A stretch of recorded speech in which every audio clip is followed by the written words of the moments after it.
हमारे व्यस्त जीवन में यह जीवन हमें आत्मा में और जगाने के लिए मिला है, वो पाने के लिए दिया गया है। एक बेहतरीन शिक्षा व्यक्ति है, बिना शिक्षा के तुल्य रह जाते हैं। एक प्यारा सा सांस्कृतिक अर्थ बड़े प्यार रूप पिता न पाठिता। इस बच्चे के माता उससे नहीं पढ़ा, वे बच्चे के शत्रु के समान हैं। न शोभते सभा मध्य हंस मध्य वको यथा। जैसे हंसों की सभा में कौवा शोभा नहीं पाते, वैसे ही शिक्षा विहीन आत्मचेतना विहीन व्यक्ति अज्ञानी और अनुपयोगी साबित होता है। 29वां सामान्य सप्ताह 19 अक्टूबर 2022 बुधवार।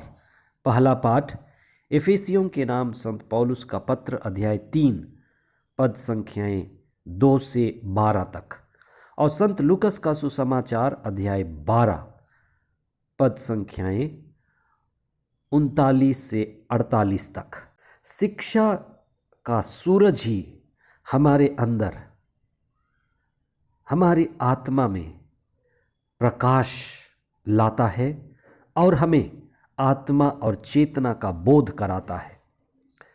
शिक्षा के द्वारा ही हम धर्म और जिम्मेदारी के प्रति भी सजग और सचेत होते हैं। जहाँ भी शिक्षा पहुँचती है, असली शिक्षा आत्मा की शिक्षा है, और जहाँ भी आत्मा की शिक्षा आती है, व्यक्ति स्वयं के प्रति, आत्मा के प्रति, चेतना के प्रति और दूसरों के प्रति भी जागृत करती है। आज के सुसमाचार में ईसा ने घर के स्वामी के जागने सोने का दृष्टांत सुनाया है। जो व्यक्ति जागा होता है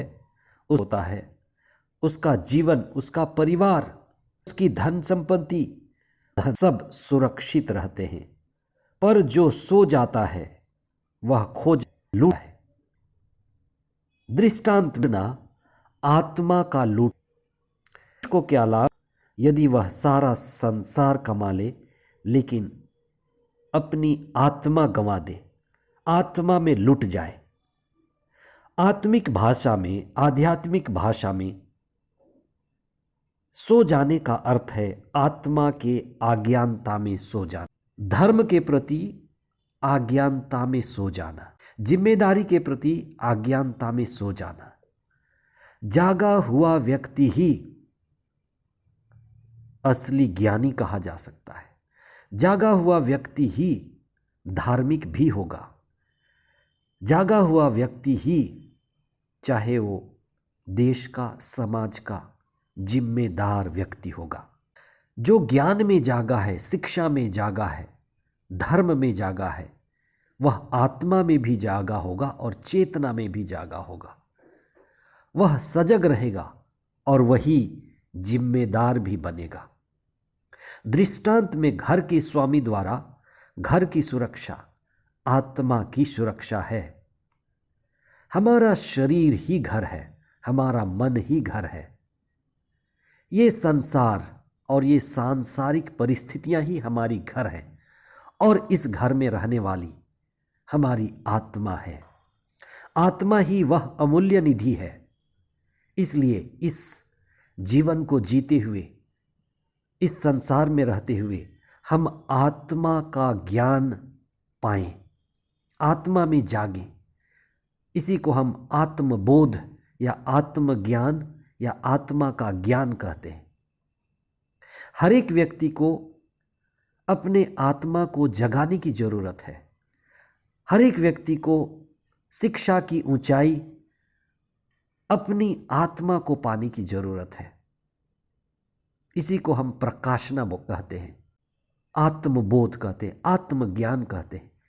ईसा ने दृष्टांत में अपने शिष्यों से कहा, जैसे स्वामी अपने घर के कामों को जारी रखने के लिए कुछ नौकरों को खास तौर से चुनता है और विशेष काम देकर उन्हें नियुक्त करता है। माता पिता उस काम के लिए नियुक्त हुए हैं। पुरोहितगण, धर्म गुरु और वे सभी अगुआ जो आत्मिक भलाई के लिए चुने गए हैं, उन्हें जागते रहना है। उन्हें जाग करके दूसरों को भी जगाना है।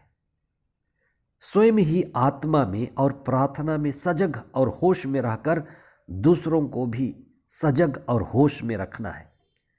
नबी यिर्मयाह के ग्रंथ में प्रभु कहता है कि मैंने तुम्हें अगुवाओं को